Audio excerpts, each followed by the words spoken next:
Baptisé la Belle Côte, Dibikro, un village de la capitale de Tia-Salé, au sud de la Côte d'Ivoire. Ici, autrefois le soleil n'éclairait que les champs et servait à sécher les récoltes.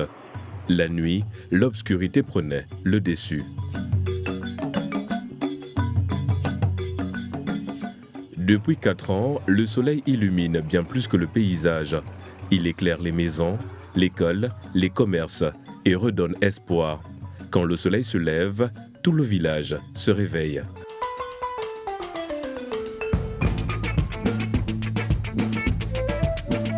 Il y a encore quelques années, Dibikro ne bénéficiait pas du réseau électrique national.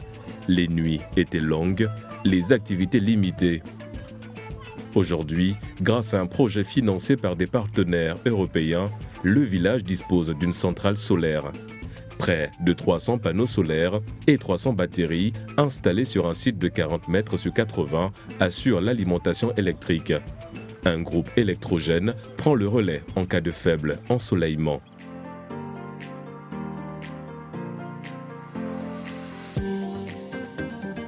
Depuis 2021, cette énergie propre a profondément transformé le quotidien.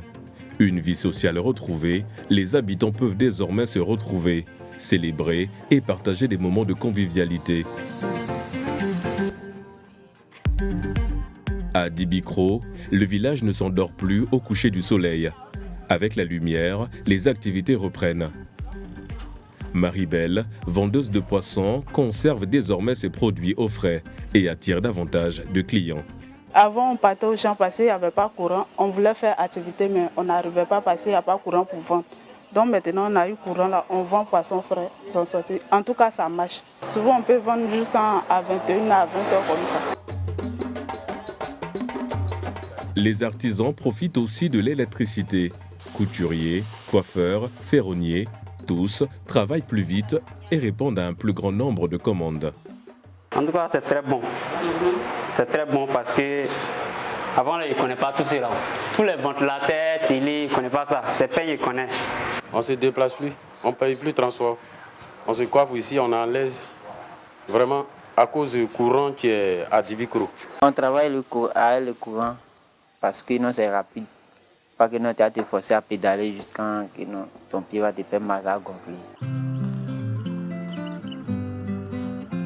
À Dibikro, chacun trouve peu à peu sa place dans cette nouvelle dynamique entrepreneuriale. L'établissement primaire du village est également électrifié. Les enfants étudient désormais dans des meilleures conditions, même après la tombée de la nuit. Pour Kwasi Emmanuela, la lumière a fait la différence, comme en témoignent ses résultats scolaires. Je me sens bien parce qu'avant, il n'y avait pas de lumière. Maintenant, il y a lumière.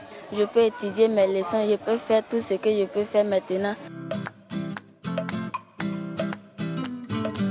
Les autorités traditionnelles saluent un projet porteur de développement tout en appelant à une meilleure maintenance pour garantir sa durabilité. Dès que le projet énergie solaire a commencé à voir le jour, ils ont fait un programme du réseau national qui devait passer là-bas. Et ils nous ont fait la proposition. Est-ce que vous voulez le réseau national ou bien l'énergie solaire? On a dit, nous, on préfère rester sur l'énergie solaire pour ne pas avoir des délestages et tout ça.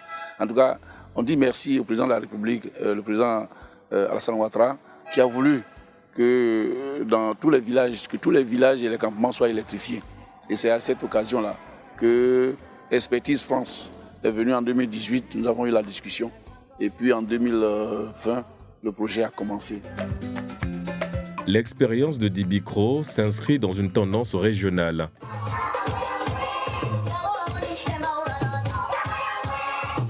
À Dibikro, comme au Sénégal, le solaire change les vies.